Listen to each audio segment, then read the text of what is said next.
আজকে ভীষণই কেক খেতে ইচ্ছে করছিল। এই ডিসেম্বর মাসটা ছোটবেলার কথা ভীষণ মনে করিয়ে দেয়। ছোটবেলায় ডিসেম্বর মাস এলেই ভাবতাম কবে ক্রিসমাস আসবে আর স্কুল ছুটি পড়বে, স্যান্টা চকলেট দেবে আর কবে কেক খাবো। সারা বছর কেক না খেলেও ক্রিসমাসে কিন্তু কেক খেতেই হবে।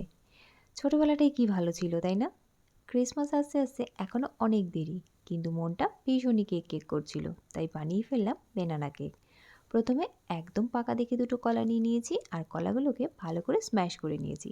এরপর অন্য একটি পাত্রে হাফ কাপ টক দই, হাফ কাপ থেকে একটু কম চিনি গুঁড়ো, হাফ কাপ রিফাইন্ড অয়েল আর স্ম্যাশ বানানা দিয়ে ভালো করে মিশিয়ে নিয়েছি।